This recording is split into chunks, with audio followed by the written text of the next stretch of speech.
Some men spend their whole lives working land that belongs to someone else. Then one summer, a man draws a line in the dirt and decides it's his. And then someone comes to tell him exactly what that line is worth. She rides like she owns the county. Because her father does. He didn't take it.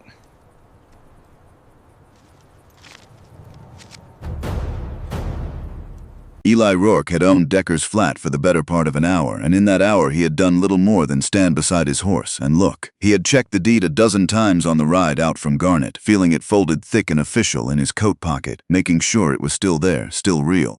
12 years of sleeping in bunkhouses from the Texas Panhandle to the high ranges of Wyoming. 12 years of eating dust and mending other men's fences and saving every dollar that did not go to beans or boot leather or the occasional roof over his head when the winter came down hard. All of it had funneled down into this.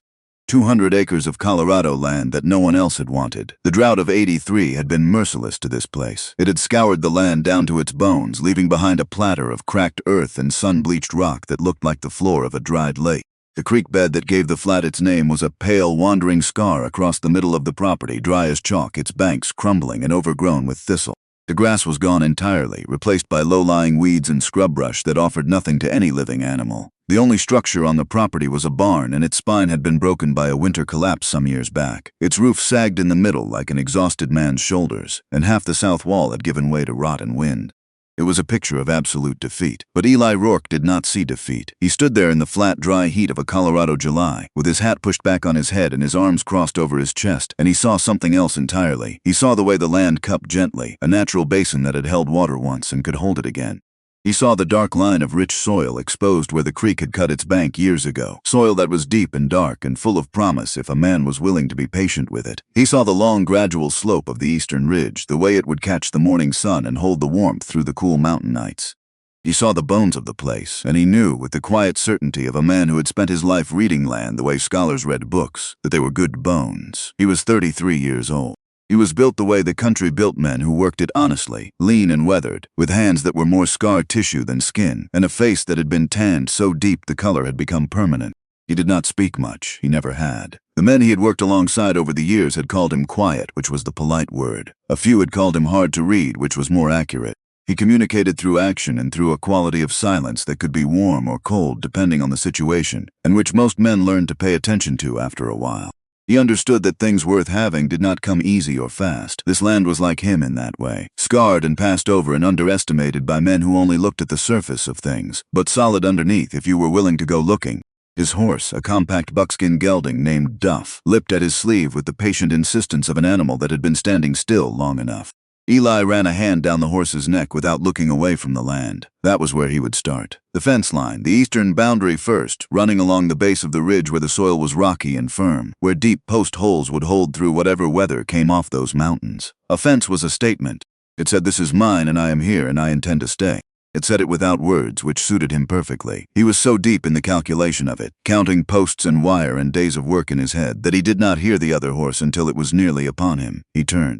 The horse that approached from the direction of the Aldwell property line was a thoroughbred bay, and it moved with the loose-limbed, effortless stride of an animal bred for exactly this kind of open country.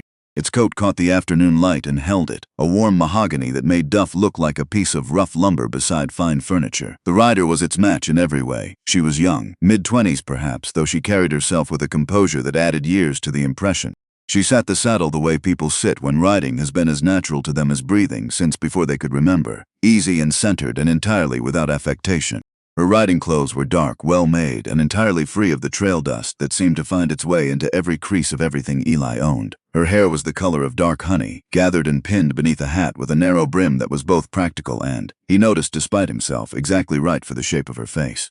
Her eyes, when they settled on him, were a clear, steady gray. Those eyes moved from him to the collapsed barn, then to the dry creek bed, then across the barren expanse of the flat. A small, precise line appeared between her brows, not quite a frown, more like the expression of a person encountering a calculation that does not quite add up.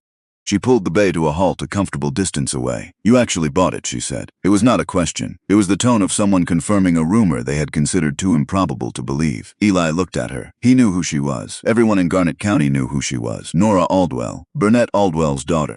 And Burnett Aldwell was a name that carried the weight of 1,000 head of prime cattle, of irrigated pasture land that stretched to the horizon in 3 directions, of a bank account and a reputation that were both the largest in the county by a considerable margin. The Aldwell ranch ran along his eastern boundary like a kingdom pressed up against a ruin.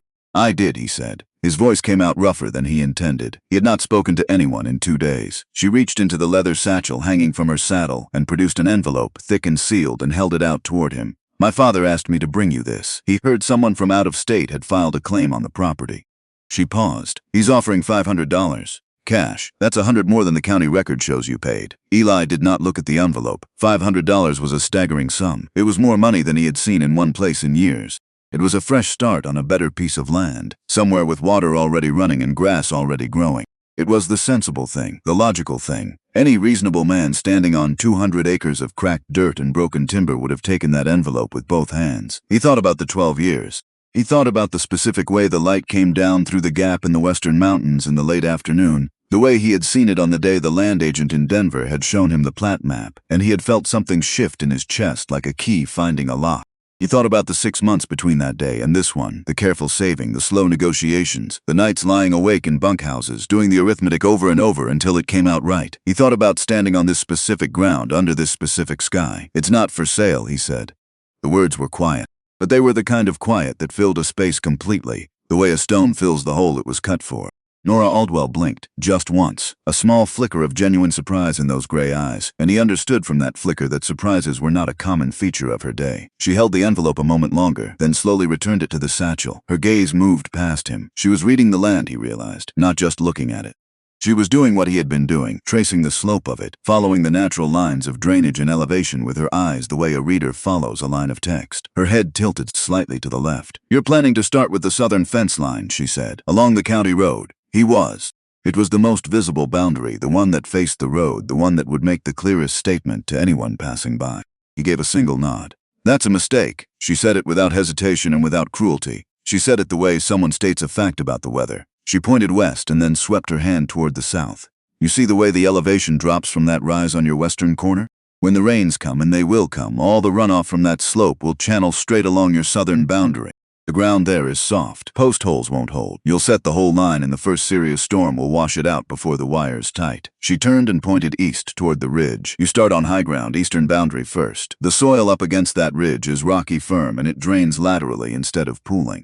Set your corner posts deep in that rock and use the ridge as your anchor. Work your way down from there." Eli stood very still. He had been a ranch hand for 12 years. He had set hundreds of fence posts in a dozen different soil conditions across 4 states. He knew how to read a grade. He knew how water moved.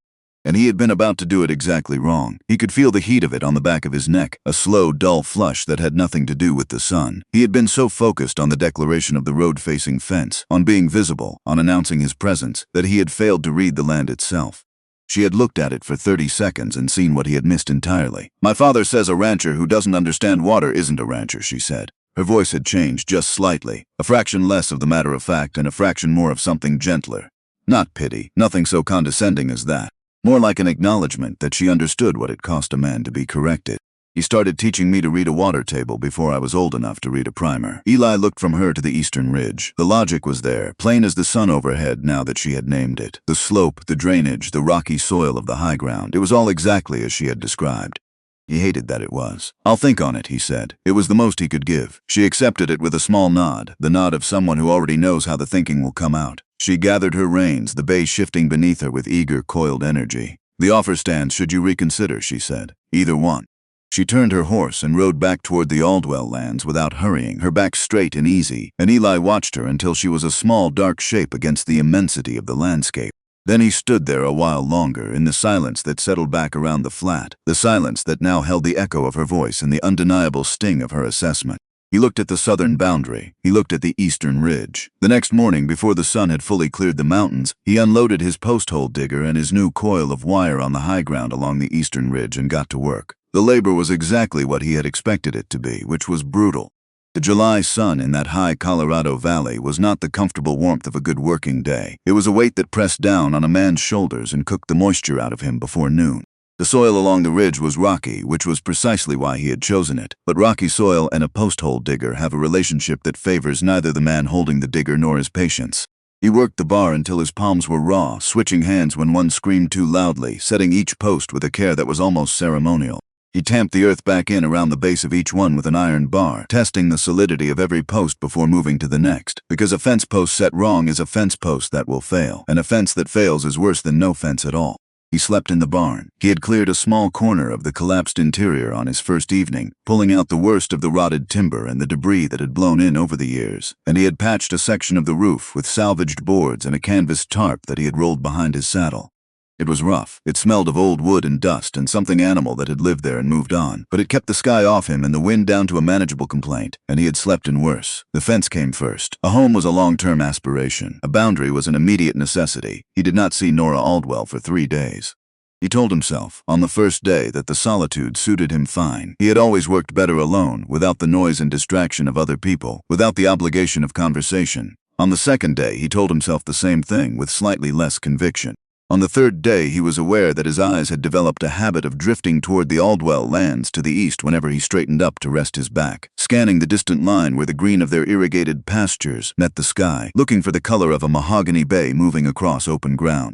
He told himself he was checking the weather coming in from that direction. He was not checking the weather. On the fourth day, she came back. He was deep in the work of setting a corner post, the most critical post on the entire line, the anchor for 2 runs of wire, when he heard the soft percussion of hooves on dry ground.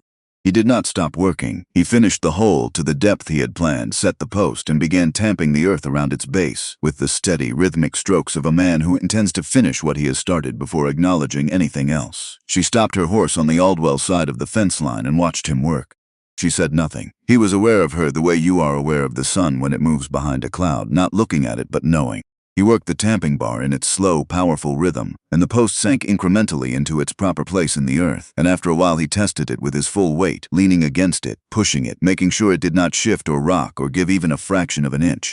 It was solid as the mountain behind it. "It's a good line," she said. He straightened and wiped the sweat from his face with the back of his gloved hand. "It'll hold," he said. "Cedar posts," she observed. "Good choice. Pine rots out in 8 years. Cedar will outlast you." "Your father says that too, I imagine," he said. He had not meant it to come out dry, but it did. The corner of her mouth moved. Not quite a smile, but the shape of one. "He has opinions about timber," she agreed, among approximately every other subject known to man. She unstrapped a small canvas bag from behind her saddle and leaned down to hold it across the top wire. He took it after a moment's hesitation. It was heavier than he expected. Inside was a loaf of bread wrapped in cloth, a wedge of hard cheese, and a jar of water still cool from wherever it had come from. He had been living on jerky and hardtack for 4 days. The smell of the bread reached him before he had fully registered what he was holding. "You didn't have to do that," he said. His voice came out stiffer than he intended. "I know," she said simply. "My mother would have sent more, but I wasn't sure you'd accept it." She looked out over the fence line he had built, following it along the ridge with her eyes. "The town is already talking, you know. People have noticed that Burnett Aldwell's daughter has been riding out toward Decker's flat. People talk," he said, setting the bag down carefully on a flat rock. "It costs them nothing and occupies their time." "It does," she said. And yet, he looked up at that. She was watching him with those gray eyes that did not seem to miss much, and there was something in them that was not quite amusement and not quite concern and landed somewhere in between. "And yet," he agreed after a moment. She gathered her reins. "Don't let the heat cook what sense you have left," she said. "That post needs to cure overnight before you run wire off it." He knew that. He had known that. He watched her ride away again, and then he sat down in the narrow shade of the corner post and opened the canvas bag and ate the bread and cheese slowly, making it last, looking out over the work he had done and the work still ahead of him. It was the best meal he had eaten in longer than he could remember. Her visits became a pattern after that. Every few days the bay thoroughbred would appear at the fence line, and she would sit her horse with that easy, inhabited grace, and they would talk, or something that functioned like talking. It was not the kind of talk that fills silence for the sake of filling it. They spoke about the land, about water and soil and the price of cattle in the Denver markets, about the challenges of reseeding ground that had been drought-stripped down to nothing. They spoke about weather and timber, and the best depth for a corner post in rocky ground versus clay. What they did not speak about was anything personal. What they did not speak about was the envelope in her satchel, or the 12 years that had preceded this summer, or the way the air seemed to change when she appeared on the ridge above his fence line.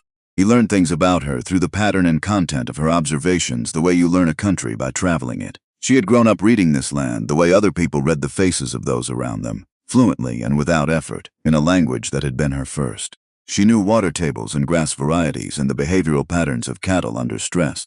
She knew what a pasture looked like the season before it failed and what signs in the soil told you the rain was coming 3 days before the clouds appeared. She had the knowledge of a person for whom ranching was not a profession but a native condition. He in turn revealed himself the only way he knew how, through the work.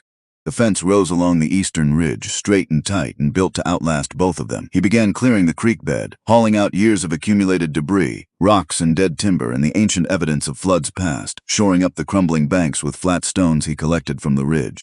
He began assessing the barn, not just clearing it, but understanding it, the way a doctor understands a patient, identifying what was sound and what was lost and what could be saved with the right intervention. She watched all of this. She said little about it, but she watched with the attention of someone for whom what they are seeing matters. One afternoon, 3 weeks into the summer, he looked up from the creek work to find her sitting her horse at the top of the bank, watching him with that stillness she had. "You cleared 40 feet of that bed today," she said.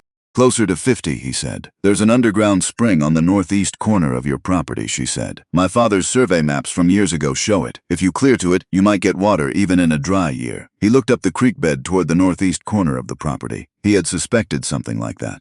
There was a quality to the soil in that direction, a slight greenness in the weeds that suggested moisture not far below the surface. "I know," he said. She was quiet for a moment. "You've already figured most of it out, haven't you?" she said. It was not quite a question. He looked up at her. "I've had longer to think about this piece of land than anyone," he said. 6 months of thinking before I ever set foot on it. I know what it is and what it can be. I just need the time to do the work." She held his gaze for a moment. Those gray eyes were reading him again, the same way they read the land, looking for what was beneath the surface. "You'll get there," she said finally. Not encouraging exactly. More like a statement of a conclusion she had arrived at through observation and found to be supported by the evidence. He went back to work. But he carried the words with him through the rest of the afternoon. Through the heat and the muscle burn and the endless patience of it, the way a man carries a thing that has more weight than its size would suggest. It was on a Tuesday in the 3rd week of July that Burnett Aldwell came to see him. Eli heard the horses before he saw them. He was working on the barn, trying to assess and reset one of the main support beams that had shifted when the roof partially collapsed, a delicate and awkward piece of work that required both brute strength and careful judgment. He heard the sound of multiple horses moving at the deliberate pace of men who want to be seen arriving, and he straightened up and turned. Burnett Aldwell was exactly what a man who owned this much land and had owned it for this long looked like. He was tall and broad-shouldered, and the years of outdoor work had made him solid rather than thick, a man who had not gone soft in the comfortable years. His face was deeply weathered, cut with the lines that come from a lifetime of squinting into sun and wind, and his eyes were a pale winter sky gray, the same shade as his daughter's, but with something harder in them, the gray of ice rather than morning. He wore good clothes worn practically, and he sat his horse with the unconscious authority of a man for whom the animal beneath him is simply an extension of his will. 2 of his ranch hands waited 20 feet back, sitting their horses with the careful stillness of men who have been told to stay put and know better than not to. Aldwell pulled his horse up just on his side of the new fence line and looked at the work Eli had done, the posts solid in the rocky ground, the wire run tight, and even the corners braced properly. He looked at it for a long moment without expression. "Rourke," he said. Eli said nothing. "The fence is straight," Aldwell said. "And tight. You know what you're doing." "Thank you, Mr. Aldwell." Burnett Aldwell looked from the fence to the barn, to the cleared section of creek bed, to the general condition of the flat. Something moved behind those pale eyes, something Eli could not quite name. "My daughter has taken an interest in this project," Aldwell said. His voice was a low, controlled sound, like a river that had been channeled into a narrow space. It carried the quality of a man who does not need to raise his voice to be heard. "She is a woman of considerable intelligence and considerable feeling. Both of those things have led her astray before when she has allowed them to focus on something that catches her attention." Eli held the barn post in both hands and waited. "Let me be plain with you," Aldwell said, leaning forward slightly in his saddle. "Nora has a life ahead of her that I have worked 30 years to make possible. The kind of life that requires the kind of man who can match her in every way that matters.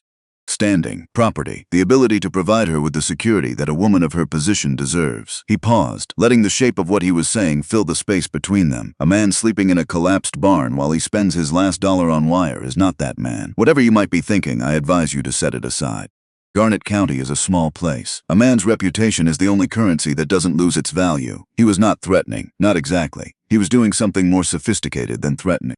He was simply describing the world as he saw it, calmly and completely, with the confidence of a man who has never had serious cause to doubt that his view of the world was the correct one. The fence between them seemed in that moment to be a much larger thing than wire and cedar posts. Eli looked at the older man across it. He thought about Nora's gray eyes reading the slope of the land. He thought about the bread and cheese and the cool water.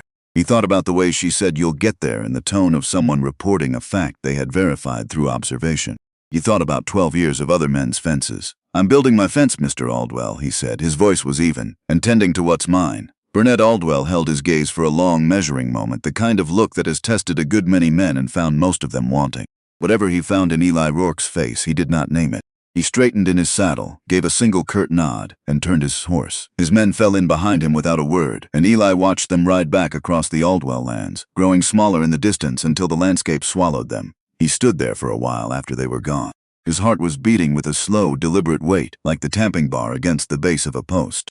He was not afraid of Burnett Aldwell. He had met powerful men before, men who wore their authority like a second skin, and he had understood, early in his life, that their power over him extended only as far as he allowed it to. But he was afraid of something else. Something that had been growing quietly in the weeks since a bay thoroughbred had appeared on the ridge above his fence line and told him he was about to make a serious mistake.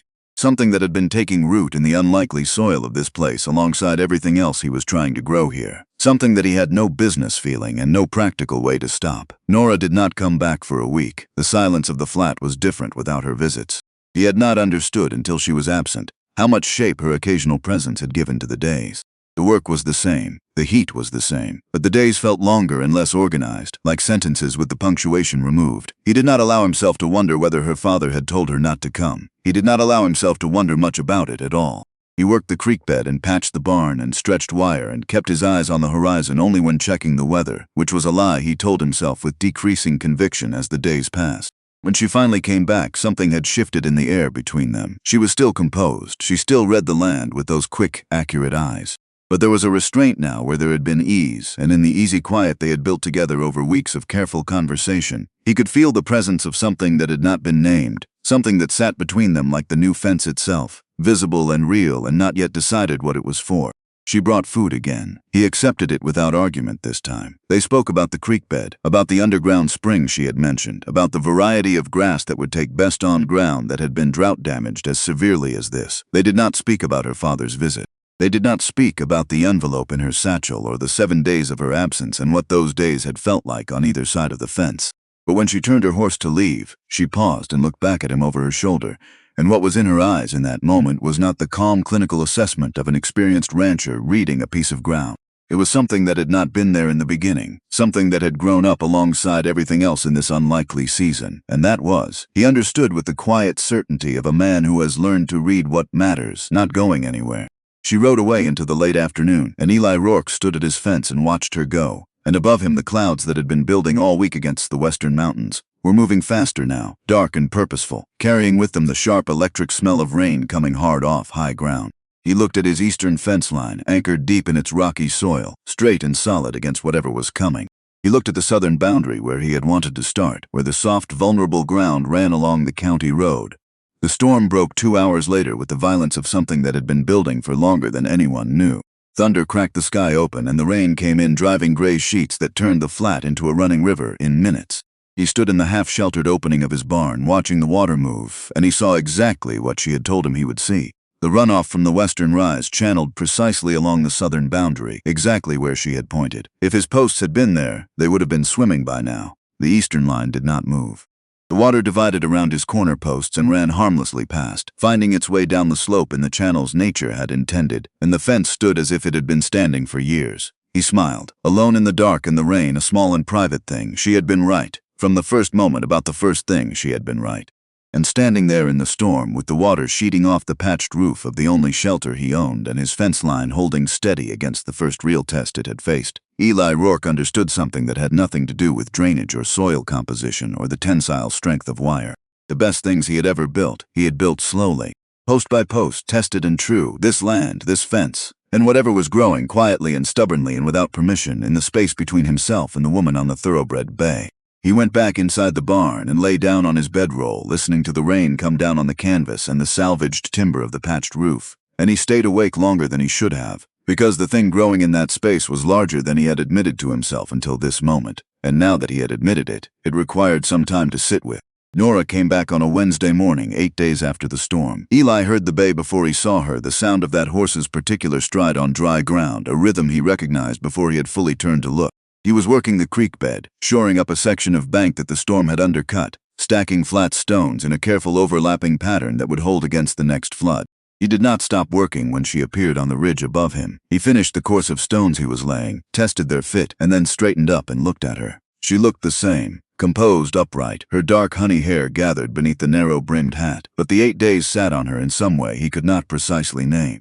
Something behind the composure that had not been there before, a weight. Something heavier than worry and older than resignation. The look of someone who has had a long argument with themselves and has not yet declared a winner. She rode down the bank and stopped her horse near the section of creek he had cleared. She looked at the work he had done, the 50 yards of cleaned channel, the reinforced banks, the careful stonework. "You've been busy," she said. "Weather gave me a reason to move faster on this section," he said. She nodded, her eyes following the line of the cleared channel toward the northeast corner of the property. "Did you find the spring?" "Not yet. Getting closer." She dismounted then, which she had not done before. She looped the bay's reins around a cedar sapling and walked to the edge of the cleared bank, crouching down to look at the soil he had exposed. She picked up a handful of it, felt it between her fingers, brought it close and looked at it the way a jeweler looks at a stone. "Another 10 yards northeast," she said, setting the soil down and standing. "Maybe 12. The color changes. You'll know it when you see it." "I figured about that," he said. She looked at him then, a direct, level look. "He came to see you," she said. Not a question. "He did, he told me." She paused. "He didn't tell me what you said. I told him I was building my fence and tending to what was mine." Something moved in her eyes. Something quick that she did not entirely manage to contain. "That's all? That's all there was to say." She looked away, back down the clean channel, and he watched the line of her jaw and the way she held her shoulders, the slight tension in them that she was not entirely aware of, the way a person holds themselves when they are carrying something they have not yet decided how to set down. They worked alongside each other that afternoon without planning to. She had not offered and he had not asked, but when he began on the next section of bank, she moved to the other side and began clearing debris from the opposite edge, and they worked in parallel, the creek bed between them, in a silence that was not comfortable the way their early silences had been comfortable, but was not hostile either. It was the silence of two people who have more to say than they know how to say and have agreed, without discussing it, to let the work speak in the meantime. When the light began to go orange and long, she collected her horse and prepared to leave. "He's not wrong, you know," she said, her back to him, tightening the cinch on the bay's saddle. "About the practical realities. He's spent his whole life understanding what it costs to build something and what it costs to lose it." Eli said nothing. She turned around and looked at him. "He's just wrong about which things have a price and which things don't." She rode away before he could answer. He stood there in the fading afternoon light, with the sound of the creek stones under his boots and the feeling of a man who has heard something important said out loud for the first time, something he had known in his bones but had not yet heard put into words. The next 2 weeks were the most productive of his life, and the most difficult. He drove himself into the work with a focus that had something desperate underneath it, something that needed the physical exhaustion and the visible progress as proof of something he could not yet articulate. The fence was complete along the eastern and northern boundaries. He turned the corner to the western line and began driving south, the pace of the work faster now that he understood the rhythm of the land, the places where the soil gave and the places where it resisted. He pulled the creek channel out to within 8 feet of where Nora had said the spring would be, and found that the soil was indeed changing color, darkening toward something rich and wet and promising. Nora came 3 times in those 2 weeks. Each visit was shorter than the one before, as if she were managing something, rationing herself against some internal accounting. But she brought food every time, bread and cheese, and once a jar of preserved peaches that he ate slowly over 3 days, making each spoonful last. And each time she came, he could see the argument still going on behind her eyes, unresolved, the two sides of it not yet willing to concede. On a Friday evening in the second week of August, Burnett Aldwell came for the second time. Eli saw him coming from a distance this time, the big man on his powerful roan horse, moving alone across the Aldwell pasture land toward the fence line. No hands behind him this time. That was different. Eli was on his side of the fence, re-examining the corner post of the western line, checking it for any give after the storm. He straightened up when Aldwell arrived and faced him across the wire. Aldwell did not speak immediately. He sat his horse and looked at Eli with those pale winter eyes, and then he looked at the fence, the full visible run of it, straight and solid against the land. He looked at the barn, repaired more substantially now, the roof nearly whole, the south wall rebuilt with fresh timber. He looked at the creek channel visible from where they stood, the cleared bank, the stonework. "You've done more than I expected," Aldwell said. There was no warmth in it. It was a statement of fact delivered by a man who respects facts above most things. "I'm getting there," Eli said. Aldwell looked at him directly. "I'm going to make you another offer," he said. A different one. Eli waited. My North Range foreman is leaving at the end of the season, retiring out to his daughter's place in New Mexico. It's a position that pays well, better than well. A man in that job lives in a proper house, eats at a proper table, handles real cattle on real range. He paused. It's the kind of position that gives a man standing in this county, the kind of standing that changes what's possible for him. Eli understood immediately. It was not a job offer. It was an architecture. A carefully designed structure that would give him every material thing a man in his position could want, while simultaneously placing him, permanently and irrevocably, on the subordinate side of the line that Burnett Aldwell had drawn.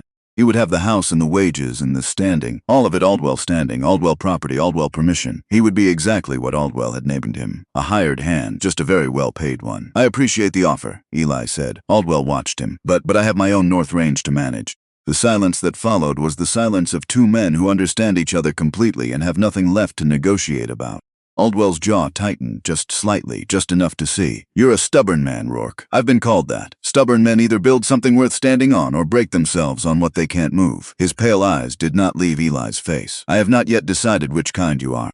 He turned his horse and rode back toward his own lands, and Eli watched him go and understood that the easy routes were closed now.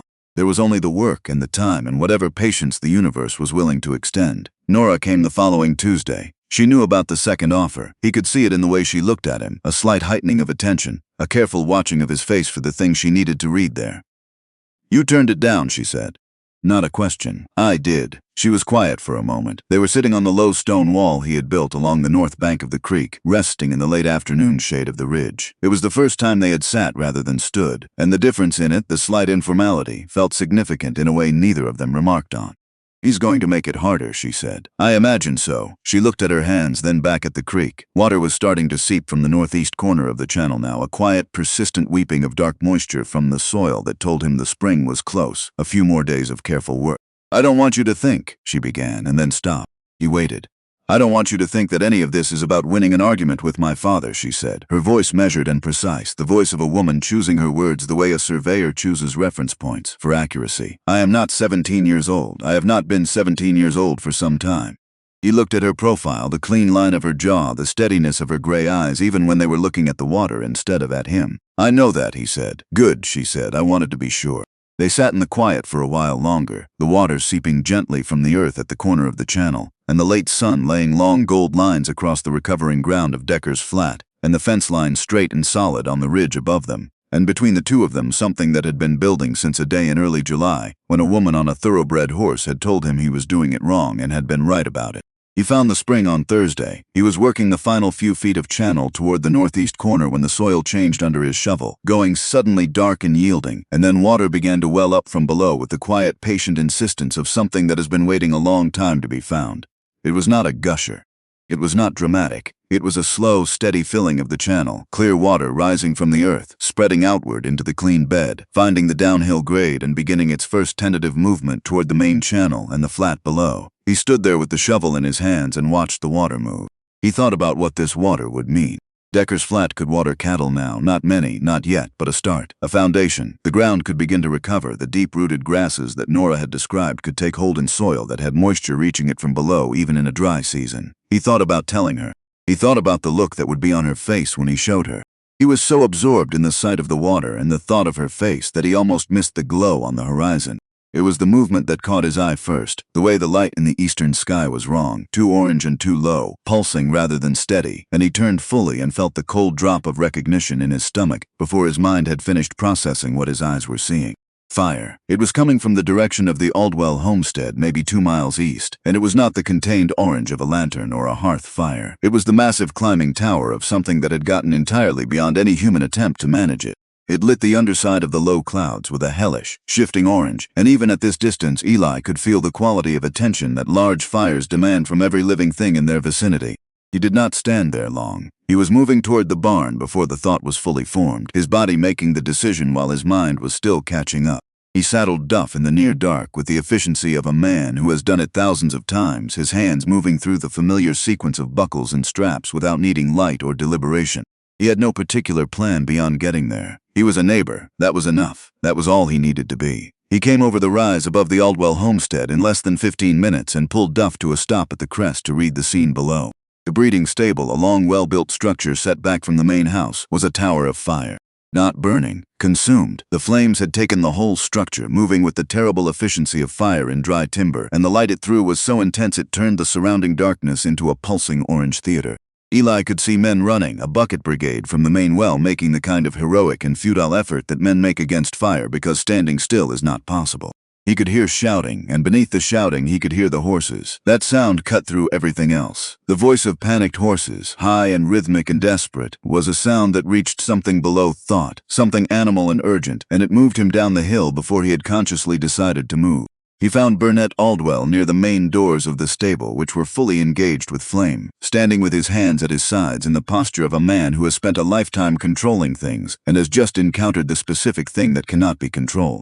His face in the firelight was gray beneath the tan. Eli swung down from Duff and reached him in a dozen strides. "How many inside?" he shouted over the roar. Aldwell turned. His eyes registered Eli's presence with a complicated expression that the circumstances did not allow either of them to address.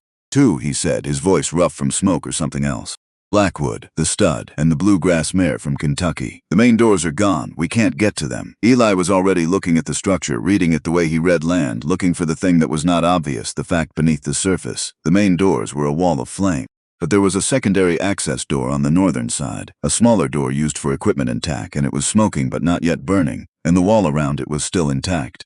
"Side door," he said, "north side." "It's a death trap," Aldwell said, and grabbed his arm. The grip was hard, the grip of a man who means it. "The roof is not going to hold. You go in there and you don't come back out." Eli looked at the door. He thought about the sound of the horses. He pulled his arm free, not roughly, but with a finality that Aldwell apparently recognized, because he did not grab again. He pulled his neckerchief from his throat, soaked it through from the nearest bucket, and tied it across his face. He took the deepest breath of clean air he could manage, and then he walked through the side door into the fire. The heat was a wall, not the heat of a hot day or a forge or even a campfire too close. This was a different thing entirely, a heat that pressed in from every direction simultaneously, that reached into the lungs with every breath and coated them with something thick and sharp and wrong. The smoke was worse than the heat. It was a living, moving thing that had texture and weight, and it reduced visibility to almost nothing within a few feet of the door. He moved by sound. Blackwood, the stud, was in the third stall on the left. Eli found him by the sound of the animal's hooves against the wood, a frantic, powerful rhythm, and by the screaming, that high horse scream that a person does not forget once they have heard it. He found the stall latch by feel, the metal hot enough to sear through his glove, and forced it. The door swung open, and Blackwood came out like a cannon shot, wild-eyed and shaking, and Eli got his body in front of the animal and his hand on the halter and his voice into the horse's ear, low and steady and continuous, the same voice he had used on unbroken colts since he was 17 years old, the voice that said, "I am here and I am steady and we are going to walk out of this together." He walked Blackwood to the door and out into the night. The cool air hit him like breaking the surface of cold water. He gasped, his eyes streaming, and handed Blackwood's halter to the nearest ranch hand, a young man standing frozen with a bucket still in his hands. He heard shouting around him, voices he could not fully separate from the roar. He heard Aldwell somewhere to his left. He turned back toward the door. No, Aldwell was directly in front of him, planted. In the orange firelight, his face was a complex thing. Fear, determination, something else that did not yet have a name. "The roof beam is gone red. It's minutes." Eli looked past him at the door. From inside, through the smoke and the roar, he could hear the mare. Her sound was different from Blackwood's frantic percussion. She was calling, a repeated, urgent sound with a quality he had heard only a few times in his working life. She was not just afraid. She was not leaving something. He understood it in the animal part of him before he could have explained it in words. He looked at Aldwell. "She foaled," he said. Aldwell stared at him. "That's not possible. She wasn't due for." "She foaled tonight," Eli said. "She won't leave it." He went back through the door. The smoke was thicker. The far end of the roof had begun to collapse, a slow, grinding surrender of timber that sent cascades of burning debris onto the stall floors. He could not see more than 3 feet in front of him.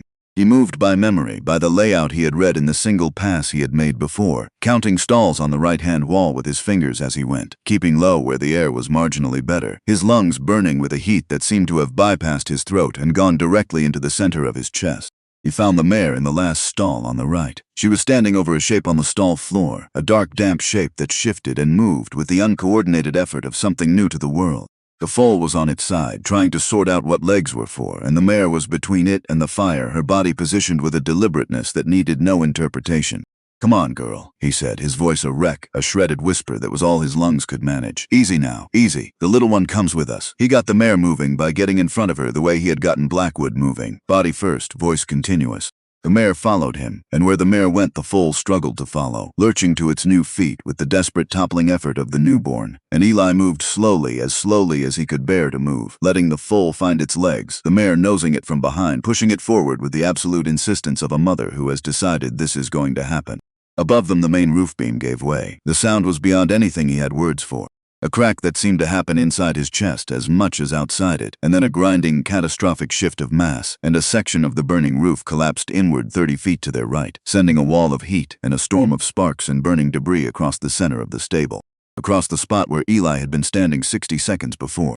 He shoved the mare through the door with both hands on her hindquarters, felt the foal stumble out beside her, and fell through the doorway after them into the night air, going down hard on his hands and knees on the dry ground, his body making its own decision that standing was no longer something it was prepared to manage. He knelt there for a moment that had no measurable length, his hands flat on the ground, breathing the cold, clean night air in the desperate, involuntary rhythm of a man whose body has decided breathing is the only thing that matters. His eyes were streaming. He could feel a burn along his left forearm where a piece of falling debris had found the gap between his glove and his sleeve. His shirt smelled of something that had been very nearly ruined. He looked up. Nora was there. She was standing 10 feet away, and the firelight was on her face, and what was on her face was not the composed, measured expression he had come to know across weeks of fence lines and creek banks and careful conversations. It was something rawer than that. Her hands were pressed together in front of her mouth, and her eyes were very bright. And she was looking at him with the look of a person for whom something they had been trying not to feel has just become impossible to contain. He looked past her. Burnett Aldwell was standing a few feet behind his daughter, the man who had come to Eli's fence line and calmly delineated the social order of Garnett County. The man who had offered him a foreman's job with the precision of a man setting a trap. The man who had stood in front of him tonight and told him not to go back in and had watched him go anyway, twice. Aldwell was not moving.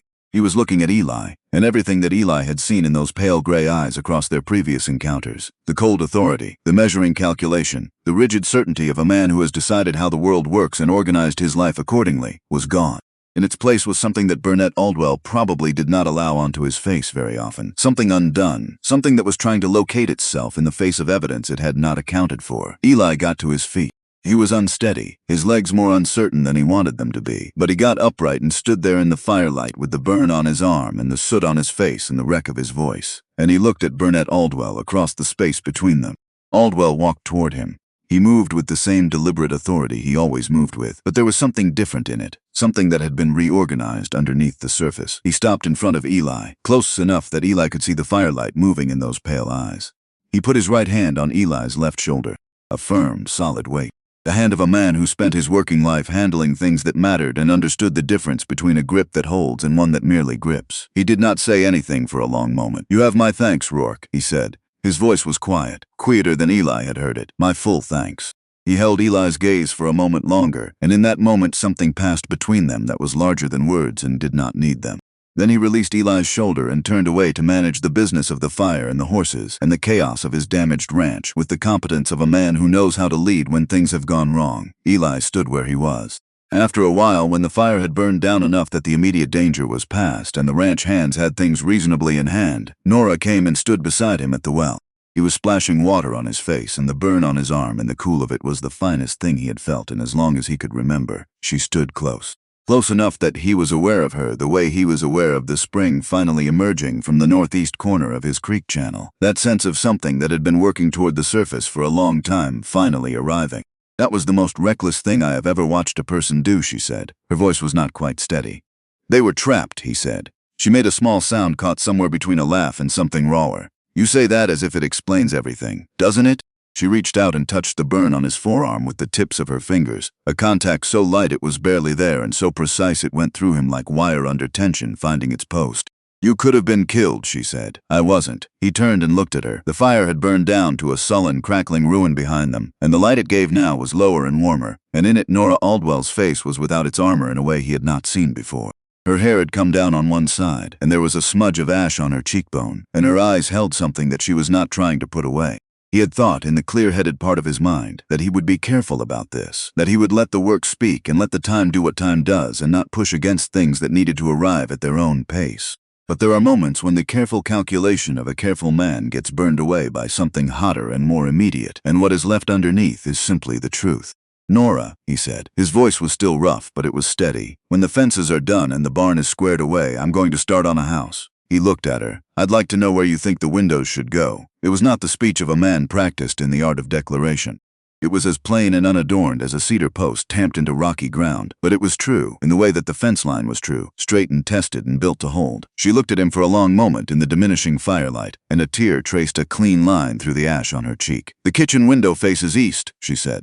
Her voice was soft and certain, the voice of a woman who has known the answer to this question for longer than the question has been asked out loud. So I can watch the sun come up over your ridge every morning. Behind them, the last of the breeding stable settled into its coals with a sound like a long, slow exhale. The mare and her foal were in a temporary pen near the main barn, the foal standing now on legs that had found their purpose, pressing close to its mother's side. Blackwood was secured and calm. The ranch hands were moving with the purposeful tiredness of men who have done hard work and seen it through. And Eli Rourke stood at the well of the Aldwell Ranch with ash on his shirt and a burn on his arm, and the first spring water of Decker's Flat still damp on his boots, and knew with the same quiet certainty with which he had known the bones of his land were good bones, that what had begun on a July morning with a woman on a bay thoroughbred telling him he was making a mistake had become something that no drought or storm or careful man's objection was ever going to move. The morning after the fire, Burnett Aldwell rode the boundary of his damaged property alone.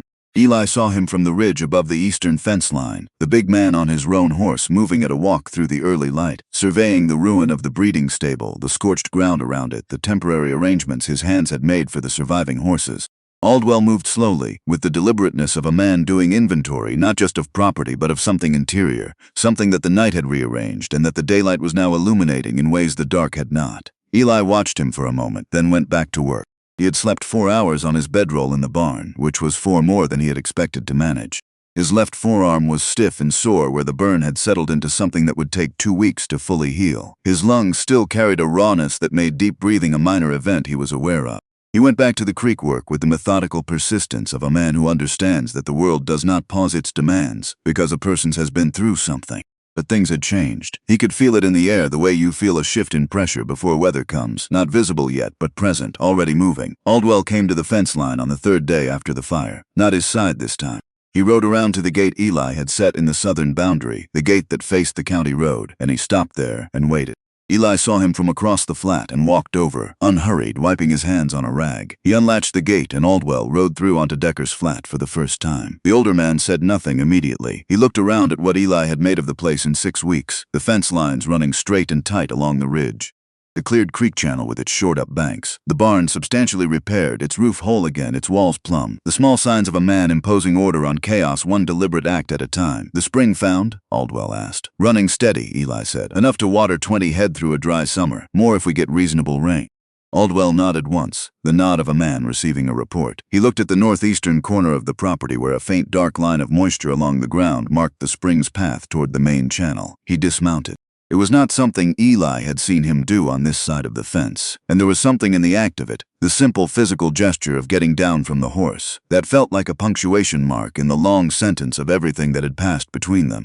They stood side by side looking at the creek. I had a spread in Wyoming, Aldwell said. Before this one, before Nora's mother and before Colorado and before any of what I've built here. He was quiet for a moment. Small place, nothing like this. He meant the Aldwell Ranch. I was 24 years old, and I had 120 acres of ground that flooded half the year and was too rocky to plow the other half, and I thought it was the finest thing I had ever seen in my life because it was mine. Eli said nothing. He understood this was not a conversation that required responses. It was the kind of talk that a certain kind of man produces only under very specific conditions, and what was required of the listener was simply to be present and steady. Her mother chose me then, Aldwell said. When I was sleeping in a lean-to and running 12 head on borrowed credit and mending fences for the neighboring spreads to make up the difference. He paused. Her family thought she had lost her mind. Her father told me, in language I won't repeat, what he thought of my prospects. The creek moved quietly between its new stone banks. I told myself after she passed that I was protecting Nora from repeating what her mother had done, Aldwell said. His voice had changed, not softer exactly, but stripped of something, the outer layer of authority and deliberateness that he wore like a second skin. What was underneath was older and more tired and more honest, that I was giving her what her mother never had, security, certainty, a man who had already arrived. He stopped. I told myself that for a long time. Eli looked at the older man's profile. The weathered face, the lines that years of sun and wind and the weight of significant responsibility had cut into it. It wasn't about Nora, Aldwell said. Not entirely, I understand that now. He exhaled a slow, controlled breath. I looked at you, Rourke, and I saw what I had been. And I had worked 30 years to forget what that felt like. The uncertainty of it, the exposure of it. Wanting something that large and having nothing between you and losing it but your own 2 hands and whatever God chose to put in your way. He turned and looked at Eli directly, those pale gray eyes without their winter hardness for the first time. I hated you for reminding me. The words sat in the morning air between them. Eli looked at the man and thought about the envelope offered on the first day, and the cold assessment at the fence line, and the foreman's job offered like a well-made trap, and the hand placed on his shoulder in the firelight after the second time out of the burning stable, and he understood all of it now as a single continuous thing, one man's long argument with his own history wearing the costume of fatherly protection. You've got nothing to hate me for, Eli said. Aldwell looked at him steadily. No, he said. I don't. Not anymore. He picked up his horse's reins and stood there a moment longer, looking out over Decker's flat. Nora's mother put the kitchen window facing east, he said. His voice was quiet. She said she wanted to watch the light come over the ridge every morning. He did not look at Eli when he said it. He mounted his horse with the practiced ease of a man who has done it 10,000 times, settled into the saddle, and looked down at Eli with an expression that was as close to open as that face was probably capable of being. You'll need help with the framing. My man Garrett knows timber. I'll send him over next week if you want him. He rode back through the gate before Eli could answer. Eli stood at the open gate and watched him go, and the morning light came down warm and clear over the eastern ridge, and the spring ran its quiet, persistent way through the cleaned channel toward the flat below, and something that had been held in tension for the length of a summer began, slowly, to ease. He told himself he would let it sit for a day before he went to see Nora. He lasted until late afternoon. He found her at the corral behind the main Aldwell barn, where the mare and her foal had been moved to a proper enclosure.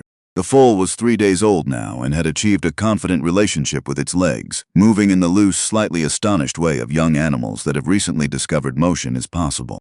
Nora was leaning on the top rail watching it, a position he had come to associate with her attention when something genuinely mattered to her. She heard him coming and turned, and the composed expression she wore by habit was not entirely in place, and what showed through the gaps in it was something warm and uncertain and entirely unguarded. Your father came to see me this morning, he said. She turned back to watch the foal. I know. He told me about Wyoming. She was quiet for a moment. He hasn't talked about Wyoming in years, she said. He hasn't talked about my mother in longer than that. She paused. Whatever you said to him the first day, when he came to your fence, it did something to him. You didn't show it. He wouldn't. But it did. I didn't say much. You didn't have to. She looked at him then. He's a man who understands what it costs to hold a line. When you held yours, he knew what he was looking at. The foal in the corral made a sudden, startled sideways movement at nothing in particular, recovered itself, and went back to investigating the fence rail with the philosophical curiosity of the very young. The mare watched without moving. Nora, he said. She looked at him. He had been thinking about how to say this since the night of the fire, since the moment at the well when the light had shown him her face without its armor. He had arranged and discarded versions of it over 3 days and had arrived at the conclusion that he was not a man who would ever say it well, and that trying to say it well would make it into something other than what it was. I'm going to build the house in the spring, he said, after the ground thaws. I know where I want it, on the rise above the creek where the morning light comes first. I've got the plans roughed out. He reached into his coat pocket and produced a folded piece of brown paper, covered on both sides with pencil lines and measurements, and a few words written in the careful block printing of a man not much practiced at it. He held it out. She took it and unfolded it. She read it with the same attention she gave to everything, her eyes moving over the lines and measurements with that quick, accurate intelligence. A small line appeared between her brows. Your kitchen is too small, she said. I thought you might say that, and the porch faces south. You want it facing west for the evening. I drew it wrong on purpose, he said, to give you something to correct. She looked up at him, and the line between her brows dissolved into something else, something that started at the corners of her eyes before it reached her mouth. No, you didn't, she said. No, he agreed. I didn't. She looked back at the plans, but she was not reading them anymore. Her hands held them carefully, the brown paper with his uncertain pencil lines, the roughed-out shape of what he was proposing. I have no money beyond what it will cost to build it, he said. I have the spring and the fences and 20 acres of ground that's starting to show green. I have Duff and my tools in my hands. That's the full accounting. I know that, she said. I'm not going to be a rich man for a long time, he said. Possibly not ever. I know that too. He looked at her steadily. I need you to know those things not as obstacles I'm apologizing for, but as facts. Because I want you to choose with your eyes open, not because you're angry at your father or because a fire made everything feel urgent. Nora Aldwell lowered the plans and looked at him with those gray eyes that had been reading things accurately since before she could read words, and what they held in this moment was neither the clinical assessment of the rancher reading land nor the careful composure of the woman managing her circumstances. It was the look of a person who has finished the argument with themselves and arrived at the side they were always going to arrive at. "Ellie Rourke," she said, "I have been looking at that ridge above your creek since the second day I rode out there. I have known where the kitchen window goes since before you asked." He let out a breath he had been holding for what felt like most of the summer. "The porch does face west," he said. "Of course it does." The foal in the corral completed another improbable sideways maneuver, and this time achieved something close to a small gallop before pulling up and looking around as if surprised to find itself at the far end of the enclosure. The mare watched with the infinite patience of motherhood and did not move. He did not stay long. There were still several hours of light left, and the creek bank needed another 10 feet of stone on the eastern side before the autumn rains came.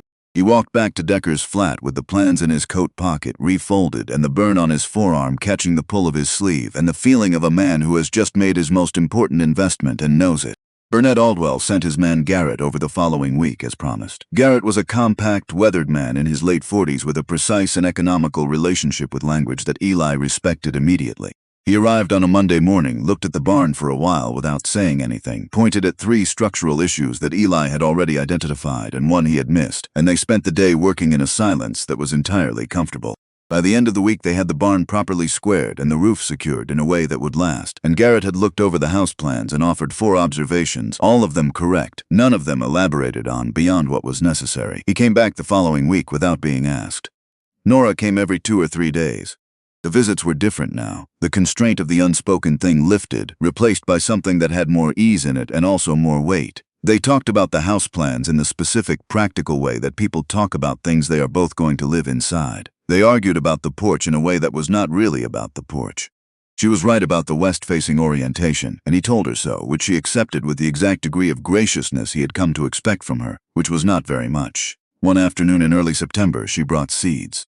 Several small paper packets labeled in her precise handwriting buffalo grass and blue grama and a few things he did not immediately recognize. "For the south pasture first," she said. "The soil's recovered enough there. You need root systems down before winter or you'll lose the topsoil in the spring melt." "I know," he said. "You always know," she said, with the tone she used when what she meant was that knowing and doing were 2 different operations and he had a habit of being better at the first than the second. They seeded the south pasture together over 3 afternoons, working the ground in long parallel passes with the broadcast seeder he had borrowed from the Aldwell equipment shed, the fine dry seed catching the September light as it fell.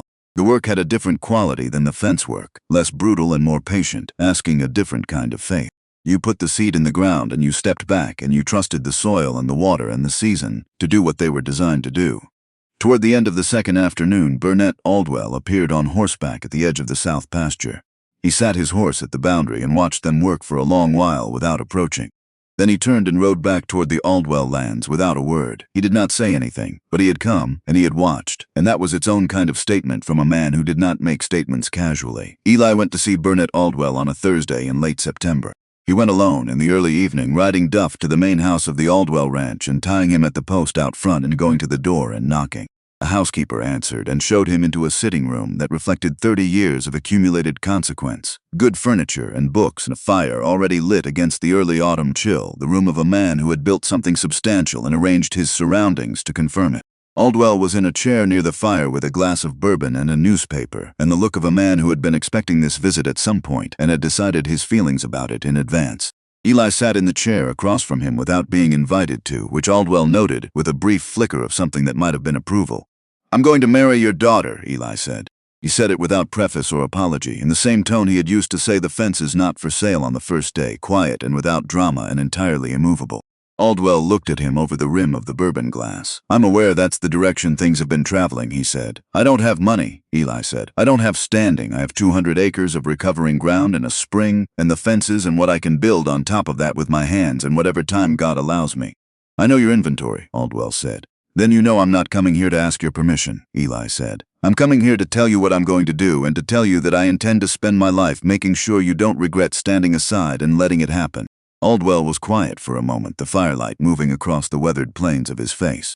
He set the bourbon glass down on the side table with careful deliberateness. "My daughter has not asked my permission for anything since she was approximately 14 years old," he said. "I abandoned the idea that she required it sometime around then." Something shifted in his expression, a very slight movement beneath the surface. "She told me 3 weeks ago that she had known where she wanted to be since the second day she rode out to Decker's flat." She said it the way she says everything, as if she is reporting a fact that has been established for some time and she is only getting around to communicating it now. Eli waited. Aldwell reached into the pocket of his vest and produced something small, a ring that he held in his palm and looked at for a moment before extending it toward Eli. It was simple gold with a small inset stone that caught the firelight and held it. Her mother's, Aldwell said. His voice was even, but the evenness cost something. She left it for Nora. I've been deciding for some time who was the right man to put it on her hand. Eli looked at the ring in the older man's palm. Before you take it, Aldwell said, I have one question. Eli looked at him. The kitchen window, Aldwell said. Which direction does it face? There was a silence that lasted the length of time it takes for a man to realize that something he thought was private has been known by someone else all along, and to understand what that means about everything that came before. East, Eli said, so she can watch the sun come up over the ridge. Burnett Aldwell looked at him steadily for a moment. Then something moved across his face that lived in the space between what a man has lost and what he is choosing to trust, the expression of someone who has paid a significant price for wisdom and is finally getting some return on it.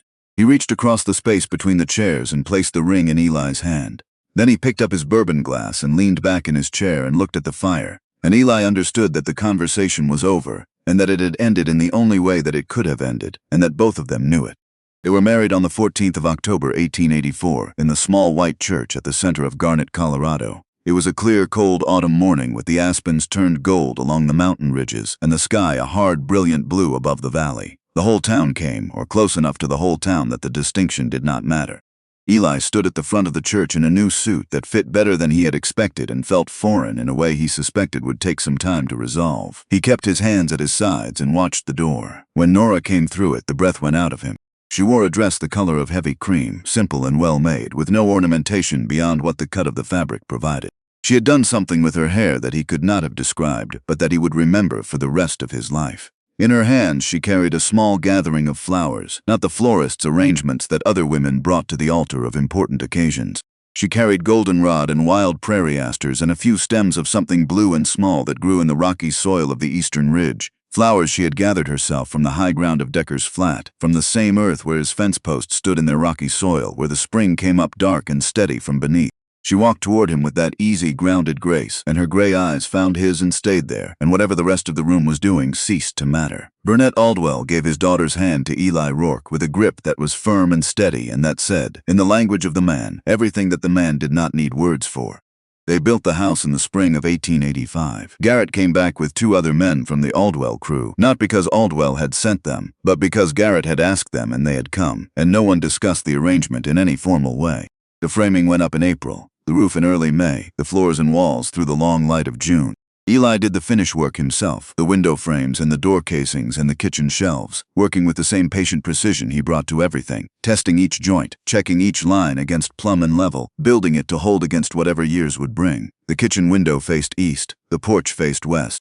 Nora was there for most of it, not watching but working, making decisions about space and light, and the arrangement of rooms with the confident authority of a woman who knows exactly what she needs a house to do.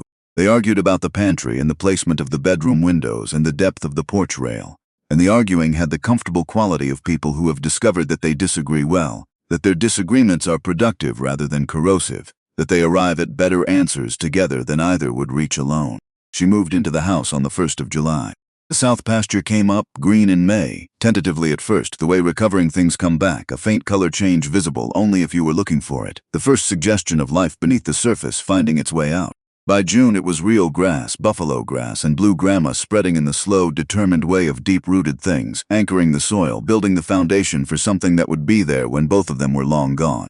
They bought their first cattle in August, 12 head of good stock from Burnett Aldwell's herd, given at a fair price that had been negotiated over 2 evenings at the sitting room fire, and a 3rd evening at Eli's kitchen table, with Nora doing the final arithmetic.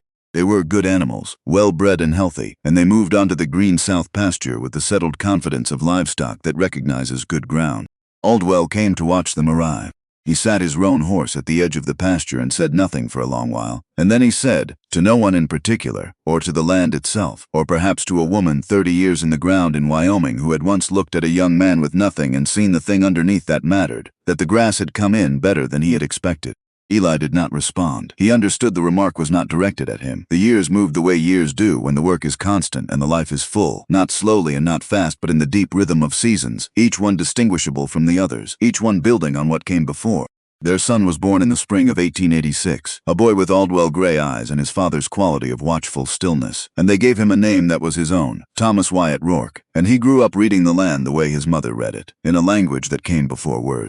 Their daughter came 2 years later, a child of such determined, specific personality that she arrived in the world apparently already having decided who she was and how things were going to be conducted, and they named her May, and she spent her early years in the cheerful project of reorganizing everything she encountered, including the ranch dog, who submitted to this with the resignation of an animal that has correctly assessed the futility of resistance.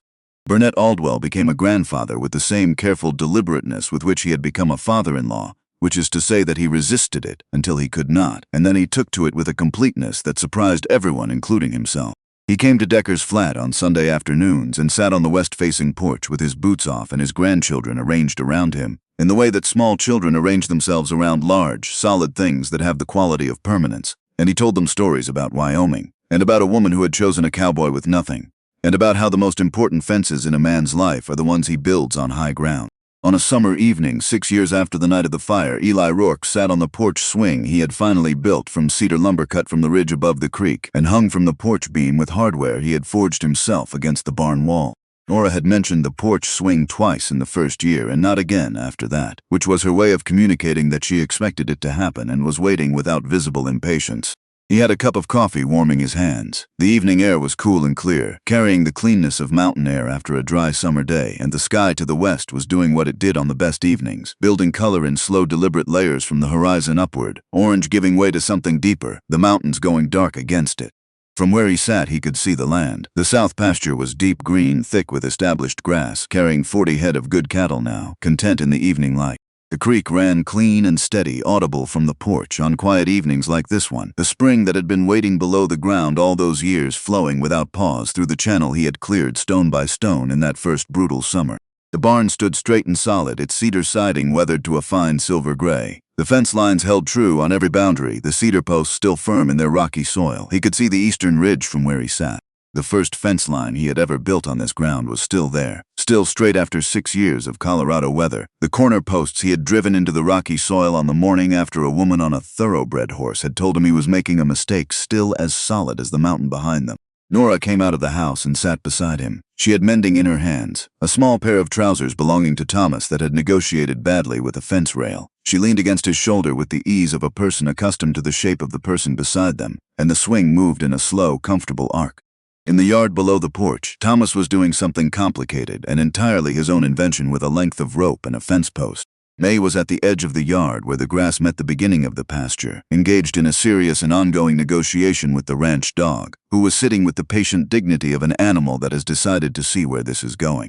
"You were slow about this swing," Nora said. Her voice had the comfortable warmth of a woman who knows she has the right to say the thing and that the person she is saying it to will receive it exactly as intended. "I built everything else first," he said. "You always have a reason. They're usually good reasons." She was quiet, the mending moving in her hands. The swing moved. Below them, Thomas achieved whatever the rope and fence post had been working toward, and looked up with an expression of complete satisfaction. May, having concluded her negotiation with the ranch dog, was now chasing fireflies in the early dark at the edge of the yard, her dress a moving paleness in the gathering dusk, her laughter coming up clear and light across the evening air.